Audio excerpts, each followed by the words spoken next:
Hey, good to see you. Thanks for coming to hang out with me. Have you seen that Paul Rudd ad for the Nintendo Switch 2? Pretty cool, right? What they did was they showed an ad from the 90s where Paul Rudd was in a Super Nintendo ad, and he claimed that he was playing with power. I personally don't believe Paul Rudd knows what he's talking about. I think that he didn't have enough power in that ad. So I want to take a look at these trailers, but I want to examine them by taking a look at the least important part of those ads. I don't want to take a look at the consoles or the games.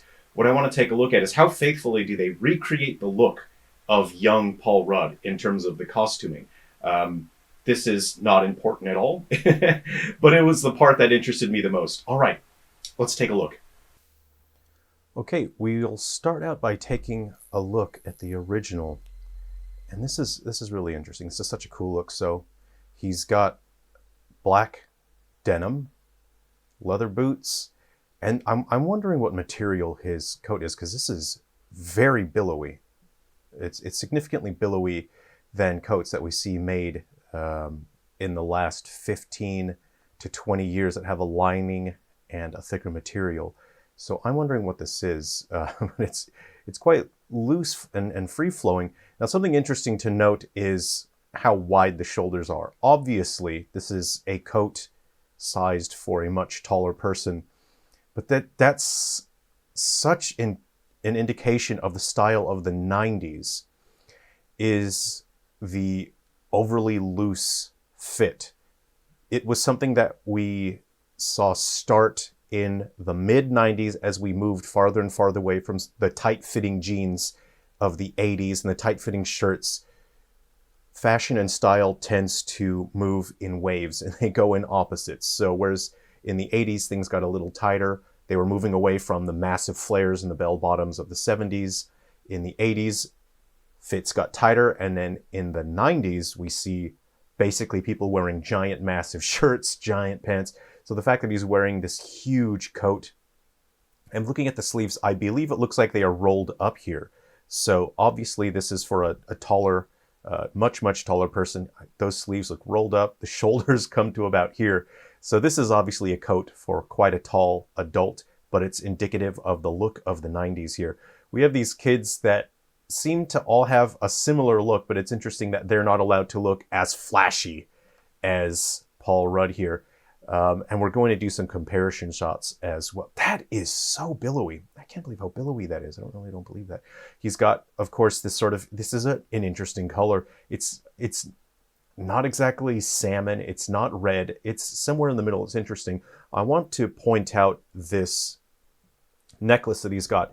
I didn't have anything in my props department that looked similar to that. It's some sort of metal.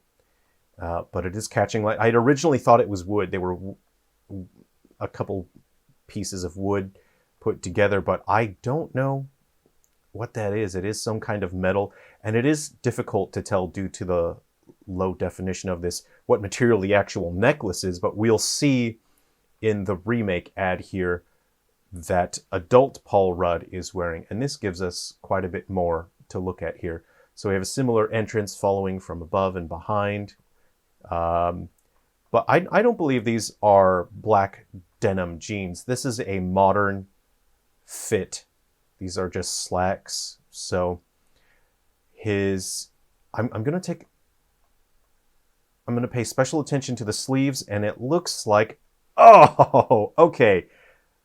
That's a cool detail. The sleeves are rolled up. I had not noticed that. I've only seen this about twice before to prepare for this video. So that's actually a point for faithfulness. The fact that they've rolled the sleeves up as well. that's a cool detail. I had not noticed that. Let's see if we can pause on just the right frame here. Yeah, you know what? I should probably... I didn't... See, in his younger form, he needed to roll the sleeves up in order to not have the sleeves draped over his hands. But I am noticing now, with the sleeves rolled up, they give him this more casualized look, and that's so cool. Now this ornament is actually, I'm noticing it now, it can't be the same one. It's very similar. It's a similar material and color, but is quite larger than what he had as a kid. It's significantly larger. We can see that this is a leather lace for the necklace strap. Now, we will do a comparison screenshot. We'll just go ahead and run through this. We don't really need to go through the whole thing here. I'm just looking at the remake sections here. So that's such a cool look. I think that's all we get. Hold on. We have him talking a little bit here. So, okay. See, we get the full look. We have the fan blowing, billowing with his hair. And it's actually a similar cut as well. And we have a belt. Now, here's the thing, that this belt, it's a modern dress belt. Similar style, but it's actually significantly thinner than what he wore as a kid. Let's go ahead and take a look at some comparison shots now. So, similar belt, but that's quite a thick belt here. That's a black leather, but this is more of a dress belt than this one here.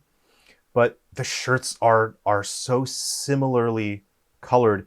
I'm impressed. Now, the colors are, of course, going to be different because these were color balanced differently. The lighting in this was quite cold, whereas we have warmer lighting in the remake. But what really intrigues me is how similar the lapels are. The cuts of the lapel, really cool. Now, if they wanted to have an even more similar look, they could have gotten an even larger sized coat for him here, so that the shoulders draped even more. But I think it's fitting. It's still loose, but they pick something that obviously fits a little bit better. I'm looking at the hang length here on the necklace. That is so similar. They've done such a good job here. Wow, that is shocking. I'm gobsmacked. I don't know if their costuming department sort of took measurements the way they did with The Thing 2011, where they sort of measured Kurt Russell's height so they could rebuild the sets. That is so similar in terms of hang length that I'm impressed. Now, this is hard to get right. Style matching with these kind of lapels. This lapel, the angle that it is cut and the length of the lapel, older coats have significantly larger lapels, especially in the 60s and 70s. They were huge. 80s, things got a little boxy around the shoulders, which is why we have this. I believe this is more of an 80s suit. I don't believe this suit was actually made in the 90s. It's older than that.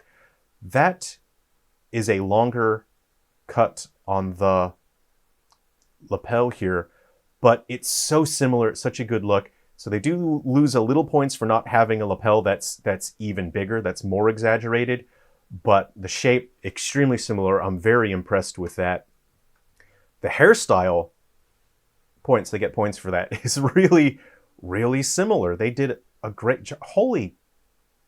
His hairline has not changed. Is that, wow. Paul Rudd's hairline has not changed at all in, how many years has it been? Is this 30 years difference now? Wow, I'm impressed. It's hard to tell about the material here because of the lighting. The lighting was very cold in the original. And his look of expression is, this looks like a kid who is trying to look scared but doesn't really know what true fear feels like. And this looks like the face of a man who just realized he has half a day left to file his taxes. And that's what true fear looks like. So this was cool. I really like the remake of this. They did such an incredible job.